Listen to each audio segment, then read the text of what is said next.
Chapter 29. Being interrogated by police. Helpful hints. Stick like glue to the 3 answers. Number 1, I didn't steal it. You can't steal what's already yours. Number 2, I don't have it. A search of the house will prove this is the truth. Number 3, I don't know where it is.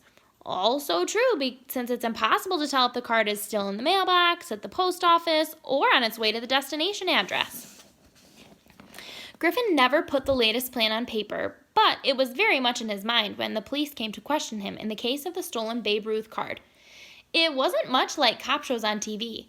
There were no handcuffs, no hot lights in the face, no one-way mirrors. In fact, they didn't even go into the precinct house. The interrogation took place in the Bings' living room, with Griffin flanked by his parents on the couch. Detective Sergeant Vizzini was polite, but it was obvious he was losing his patience. Maybe you think that a little baseball card is something to collect and trade and flick at a brick wall. Well, not this one. This one is worth more than a house. This very minute, in New York City, a major auction is a big flop because the card was supposed to be the main event. I didn't steal anything, Griffin said stubbornly. That's not what Darren Vader said. That's not what the Benson girl said. 2 of my officers were here last night when you arrived home with your father's thingamajig. The timing would have been just about right. I've been a cop for too long to believe in coincidences. Dad spoke up. Griffin, if you know something about this, you have to tell the sergeant right now. There's nothing to tell, Griffin insisted, trying to keep his voice steady. There are 10 policemen tearing the place apart. If I was hiding a baseball card in the house, wouldn't they have found it by now? So enlighten me, Vizzini demanded. It wasn't in your desk or your locker at school, and it doesn't seem to be here. What did you do with it? I don't know where it is. Vizzini frowned. Are you denying that you were at 531 Park Avenue Extension last night? I haven't done anything wrong, Griffin said firmly. Not by stealing, not by lying about it. The officer digested this. When he spoke again, it was to Griffin's parents. I'm going to give you 2 some time to talk things over with your son. You'll notice that I haven't been using words like arrest, trial, or juvenile detention. Yet. Mr. Bing looked up in alarm. Does Griffin need a lawyer? Well, that would be up to you folks. Just take a minute to think about what Mr. Palomino has lost. If you were him, would you be inclined to say, drat the luck, and let the matter drop? I don't think so. He stood up. Until this issue is resolved, Griffin is not to leave the Cedarville town limits. He can go to school, but that's about as far as home as we're willing to allow. Otherwise, we will start using words like arrest. With that promise hanging in the air, like a cloud of toxic fumes, Vizzini gathered his team of searchers and left the house.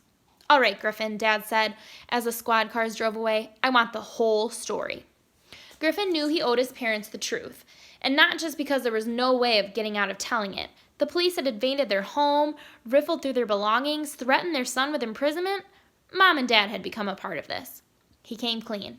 Remember that sleepover at Stan Winter's? Well, it never really happened.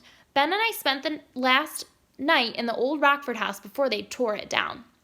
His parents listened, their eyes widening in awe and amazement as their son retailed the details of the discovery of the Babe Ruth card and how Swindle had earned his nickname by tricking Griffin into selling it cheaply.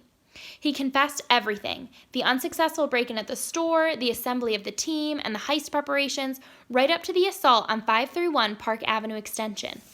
But where is the card now? Dad demanded. Where did you hide it that half the police department can't find it? It's safe, Griffin assured him. I wasn't lying when I told Officer Vizzini I don't know exactly where it is, but I'll be able to get to it when the time comes. The time is this minute, Mom stormed. I can't believe we're even having this conversation. When you were growing up, did we somehow give you the message that stealing was okay? Of course not, Griffin exclaimed. That's why I did it, so Swindle wouldn't get away from stealing it from me. Think about what that card is worth. I don't care what it's worth, she shot back. Your future is worth more. Stop playing games and give the police what they want. Mr. Bing was trying to be reasonable. How about this? We give the police the card to get you off the hook, then we hire a lawyer and fight this Palomino character in court. Get real, Dad. You know we can't afford lawyers. That's the whole thing that this is about in the first place, to get our hands on some money so we won't have to sell the house. There was a shocked silence. "Oh, come on, guys. There's a for sale sign on our lawn. Give me a little credit for having the brains to figure out what's going on here." When he spoke again, Mr. Bing's face was almost gray. "I know we've had our money problems, but your mother and I never dreamed it would touch you this way.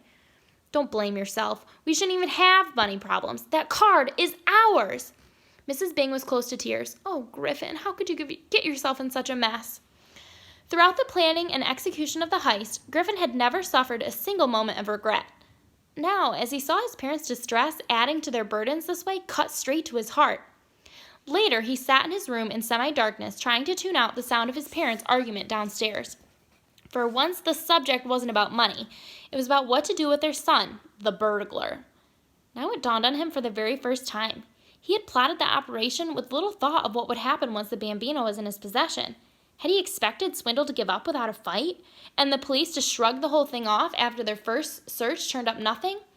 That was bad enough, but he had also given zero consideration to his parents. Like maybe they simply wouldn't notice that anything unusual was going on. Was he crazy or just stupid?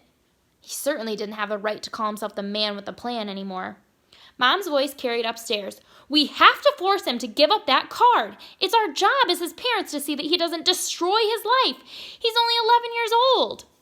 Her husband's words were quieter and full of despair. "We can order him, we can yell at him, ground him, lock him in his room, but there's absolutely nothing we can do about it." It shocked Griffin a little, but instantly he recognized that his father was right. In spite of all the adults involved, only Griffin was capable of laying hands on the Bambino, and there was no way his parents, or Swindle, or the auction house, or the police, or even the president could change that. This should have made him feel powerful. Instead, he felt trapped and very much alone.